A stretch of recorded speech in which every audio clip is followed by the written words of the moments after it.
The Pool Guy Podcast Show. The Pool Guy Podcast Show. The Pool Guy Podcast Show. Yeah! Hi, and welcome to this week's edition of the Pool Guy Show. Today I'm going to go over some basic things that you should know about your pool if you're going to do it yourself or if you're thinking about getting into the pool service business. Today's podcast is brought to you by InyoPools.com. Inyo Pools has been helping pool owners find the right pool parts since 2001. With over 50,000 pool parts in stock, order online today and have the parts delivered right to your door. The podcast is also brought to you by the Riptide pool vacuum system. This is a powerful vacuum system that gets large leaf debris off the bottom of the pool rapidly. This is a great way to speed up your day out there for your pool service, or if you're a homeowner looking for a cleaner that's going to get the debris off the bottom. I would definitely recommend the Riptide over a robotic pool cleaner or a pressure cleaner. You can learn more about the Riptide pool vacuum at www.riptidevac.com. Also, if you're a regular listener of the podcast, I have a dedicated website for the podcast also, and it has all the links there and also all the YouTube versions of the podcast listed there. You can find that website at www.thepoolguypodcastshow.com. So it's pretty easy to find. Again, that's thepoolguypodcastshow.com. And there you'll find some more helpful links with other podcasts all in one spot for you. So I'm going to touch on some basic things that you should know if you have a pool, if you're going to do service. And I'll start with the filtration. The filtration of the pool is key to the pool and how it looks all season long and even in the wintertime. So you want to make sure that you clean the filter regularly. If you have a large DE filter, you can take that apart and clean it every 6 months. If you have a large cartridge filter, there's 4 100 square foot cartridges inside the filter, then you want to clean that also every 4 to 6 months. And if you have a single bullet filter, you'll be cleaning that one more often as they tend to get dirty quicker. And you can backwash a D filter and a sand filter to lower the PSI, the filter pressure, and get more flow to your pool. But at one point, if you have a D filter, if you open the backwash valve and you have it running for 20 seconds and nothing but clear water comes out, which means there's no dirt or D coming out, but just clear water coming out of the backwash, then you know that the diatomaceous earth and dirt is really packed onto those grids and a backwash is not going to get it off, so you have to take it apart and clean it. Sand filters have a pretty poor track record of keeping the pool clean, especially if the pool turns. They're the lowest quality of filtration, but there are certain things you can do to enhance the sand filter, and one of them is not to backwash too often. If you're backwashing your sand filter every week, you may be overdoing it. They run better if there's some dirt in there, so keep that in mind too. You don't want to overdo the backwashing on a sand filter. So the bottom line is you got to keep the filter clean and maintained. Someone asked me about adding diatomaceous earth to a cartridge filter, and it's definitely a no-no. They have some element you can add to a cartridge filter if you wanted to do that, but in my opinion, you're just making more of a mess for yourself when you clean it off. The whole benefit of a cartridge filter is that you can clean it off on your deck or in the grass, and all you're going to hose off is dirt. So you don't want to add any kind of filter element to the cartridge filter. I think that's unnecessary. If the cartridge filter is not filtering correctly, simply replacing the cartridge is your best bet. And they're not super expensive, and you can replace them fairly easy. The only exception is the Stay Right System 3 filter. Those cartridges are really expensive, but they're very long lasting. So basically, it's kind of a wash. They'll last a lot longer than the standard cartridge filter. However, the price point on those is extremely high. I think $400 to $500 to replace those cartridges compared to the other ones, which are a lot more affordable. And that goes for the grids also. If you clean your D filter, you recharge it with diatomaceous earth. If you're recharging it with the right amount, and you notice that the next day or the next week the filter PSI goes back up 10 PSI on the gauge, then chances are the cartridge, the grids in the DE filter need to be replaced. They don't last forever. I would say you would get a good 3 to 5 years out of the DE grids in the filter. I found that the quad DE cartridge filters last a long time. They seem to last upwards of 5 years, so that's a good point about the quad DE filters. So you're basically looking at the pressure gauge and the flow. Now, if you have a cartridge filter, the pressure gauge is not going to move dramatically one way or the other. Whereas with a sand filter and a DE filter, you're going to see a big jump in the PSI when the filter is getting dirty. So keep an eye on that. The PSI is just the numbers on that gauge on top of the filter.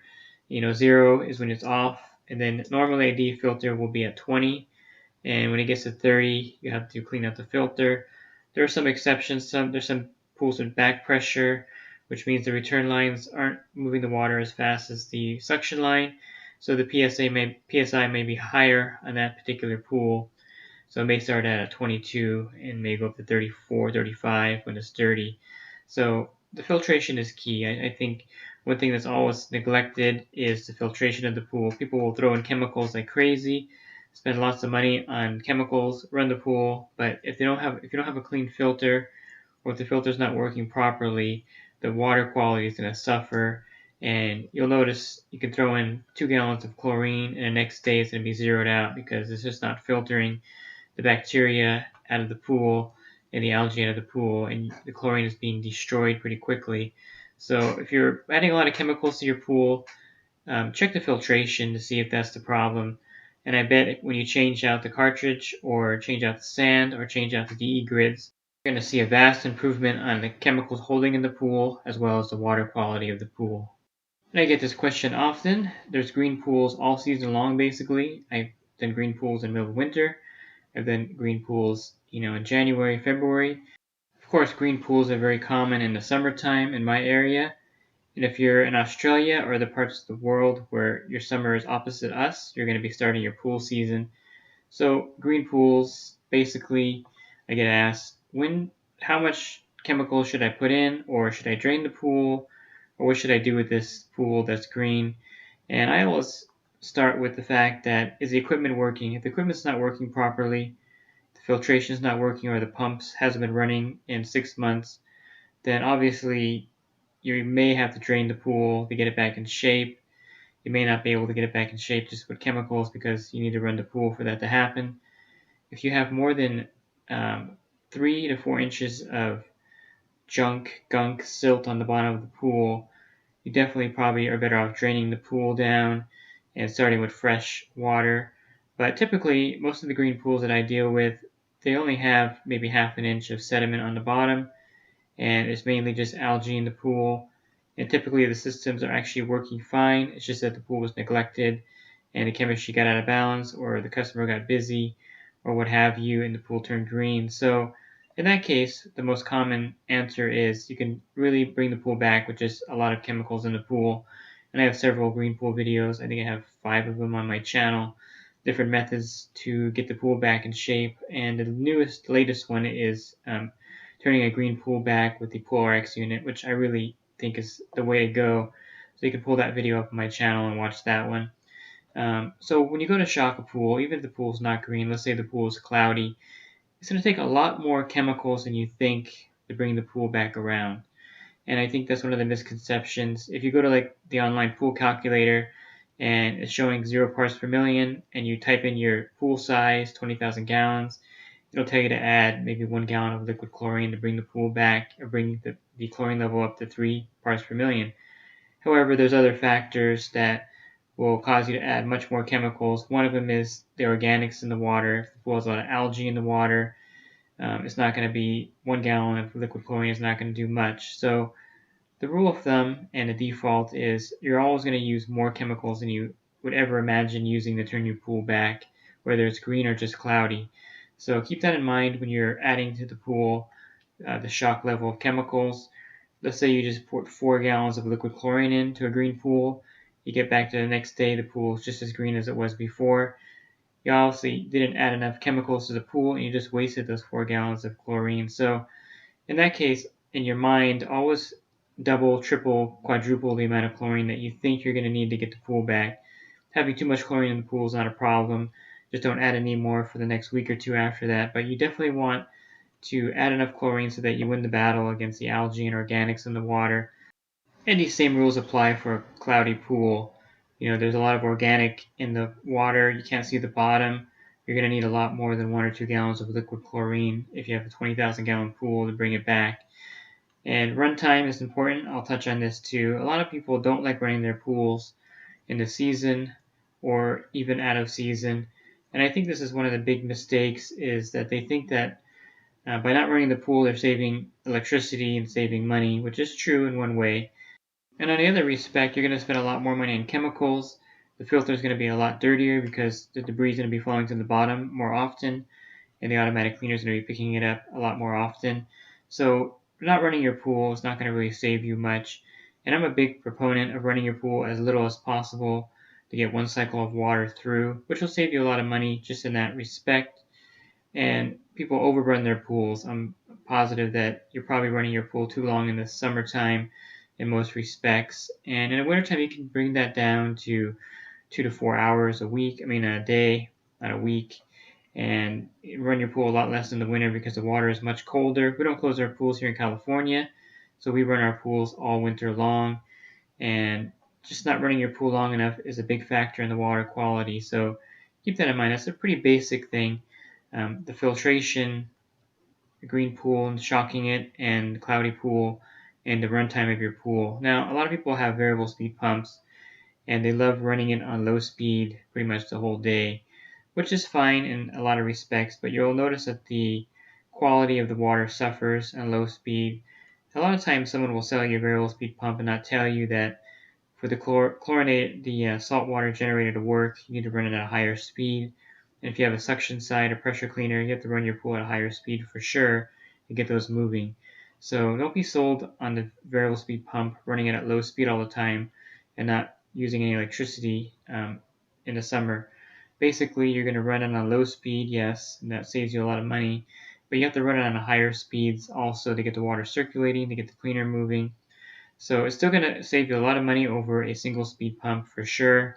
It's just that I think a lot of people that get the variable speed pumps are afraid to run them at a higher speed because they feel like they invested so much money in the variable speed pump that to run it at a high speed is kind of counterproductive to why they got it. But uh, believe me, if you're running it at 2600 RPMs, you're going to be saving a lot of money over running it at 3450 RPMs, which is what the standard single speed pump runs at. So you're going to save a lot of money in the long run. Don't worry too much about running it on a high speed when you need to, and just worry about running your pool so that the water quality looks good during the season. This is about the time of year, or next month, is when I get a lot of people emailing me or asking about their variable speed pump coming on in the middle of the night. If you have an automated system, Pentair, Jandy, or Hayward, there's something called freeze protect, and in California it's not really critical. Our water doesn't really freeze here.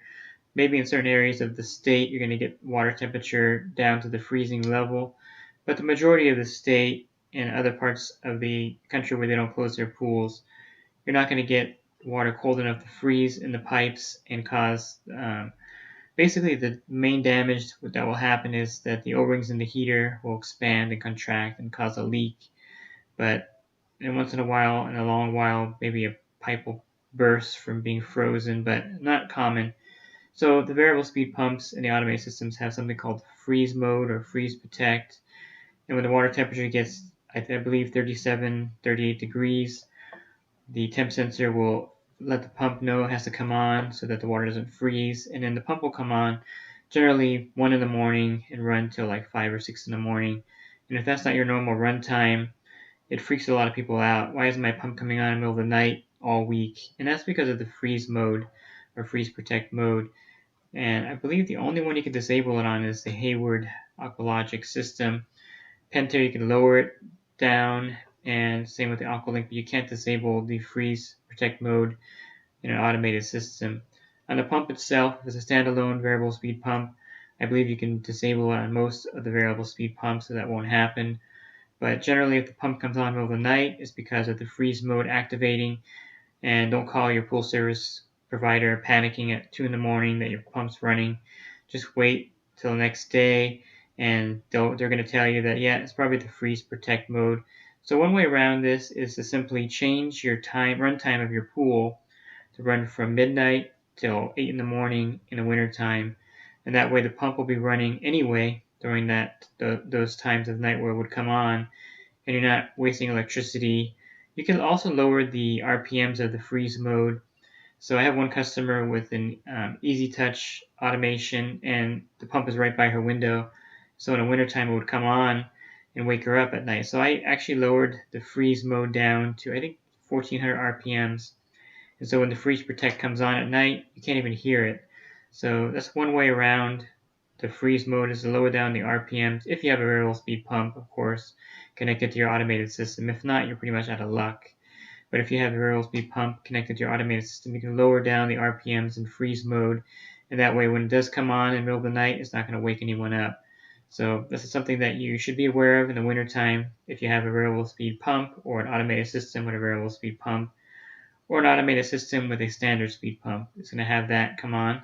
And this is the time of year where people stop filling their pool up with water, and for some reason they think, well, it's not summertime, the water's not going to evaporate as much, I'm not going to keep an eye on my pool. And that's a big mistake.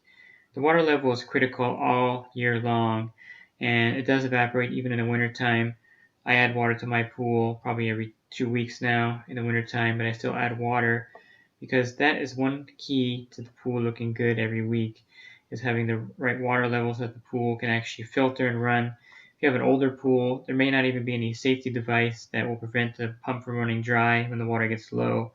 So the water level is critical in season and out of season, unless you close your pool, of course, then if you wouldn't have to worry about it. But again, I'm speaking of areas where we don't close our pools. And if you need to, there's a device called the Pool Sentry, connects to a garden hose, and you can actually regulate the fill water of the pool. It attaches to the side of your deck, and it hangs over like a toilet bowl plunger. This will regulate the water level in your pool. They're fairly reliable. They do crack after about 2 years, and they may leak a little bit of water when you first put the garden hose on there if it's not a new hose, but usually putting Teflon tape around the hose will prevent the Pool Sentry from leaking. They're like $90, and they're a great way to keep the water filled in your pool all season long and all year long. If you don't have any kind of autofill index system at your pool, definitely look into getting the Pool Sentry to keep the water level up all season long. And I'll touch on one more basic thing before I close here, is that a lot of people don't check their water chemistry often enough. If you're a homeowner, you may check it every 2 or 3 weeks. And I understand that it takes time to go out there and check your chemistry. If you need to, you can use test strips. They're a quick and easy way to get a quick reading of the pool. But I really recommend testing your pool once a week in the summertime with a solid test kit, either a Taylor 2005, Taylor K2006, or the Color Q Pro 7 would be the great reagent kits that I would recommend to get a good reading on your water chemistry. You don't have to check it as often in the wintertime or when the water is cold, but you still need to check it. You'll notice that in cold water that the pH and alkalinity don't move that much. The pH is pretty stable in cold water. And same with the calcium scaling. This is a good time of year to actually treat the calcium scale in the pool because it doesn't really expand or grow or get more scale in cold water. So definitely think about treating the scale in the pool when the water is cold. And you don't need that much chlorine in cold water. If the water is 60 degrees or lower, you could put 1 gallon of liquid chlorine probably every 3 or 4 weeks, and that will hold the chlorine level in most pools. I would stay away from using tablets in the wintertime. You're just going to be adding cyanuric acid to the pool all year round, and this is a great time to take a break from the cyanuric acid with the tablets and just switch over to a liquid chlorine. And you'll notice that there's no algae usually in the wintertime either, unless you really neglect your pool. So even if the pool zeroes out in December or January, chances are there's not going to be any algae in there because it doesn't really grow in really cold water. So those are some things to note as the season changes. And of course, those of you who are starting summer, you definitely are going to have to look at the opposite end of that and make sure that you have plenty of chlorine in your pool with the hot weather. Make sure that your pool is running, that you're testing your water weekly. If you're a homeowner, you may want to check it more than once a week if you can, and this will prevent any kind of water quality issues. So testing your water in and out of season is really critical, and it shouldn't be neglected just because the water temperature drops or you get busy during the summer. You don't think you need to check because you have a saltwater generator or you have a UV or ozone. You still need to check your chemistry level in the pool. Otherwise, the water can become corrosive or it can also scale the pool surface. So keep that in mind, that the chemistry is important in and out of season. So I'll probably do a few more of these, just the basics podcasts. I really enjoy doing that, and I just gave, I think, 5 basic points that you should know about if you're a pool owner or a pool service professional. And I'm going to keep it pretty basic for you. I think you can overdo it with getting too much in depth, and there's no need to do that. If you want to get more in depth, you can definitely look up stuff online and watch my videos. But this is pretty much the basic stuff that will keep your pool looking good all season long and out of season. And if you need more resources, you can go to my website, swimmingpoollearning.com, and I have an ebook and a print book there. I also have a lot of different web pages with other resources. You can check that out. That'll give you some good resources for your pool. And if you do service for a living, you can, if you want more one-on-one help, you can join my coaching site. I just created a website for my coaching site too. Let me get the URL here for you. And the website is www.poolguycoaching.com. Pretty simple. Again, that's www.poolguycoaching.com. And I have all the benefits listed there on my coaching site. Easy to follow, and you can also join the coaching site really easily from the website. And it starts out as low as $10 a month, and you get lots of great benefits. So if you're in the industry and you're looking for more one-on-one help or to expand your business or just to join and get to know other pool guys in your area or around the nation, definitely check out the Pool Guy Coaching website that I mentioned there. So I hope you found this podcast helpful. Have a great rest of your week, and God bless. The Pool Guy Podcast Show. The Pool Guy Podcast Show. The Pool Guy Podcast Show.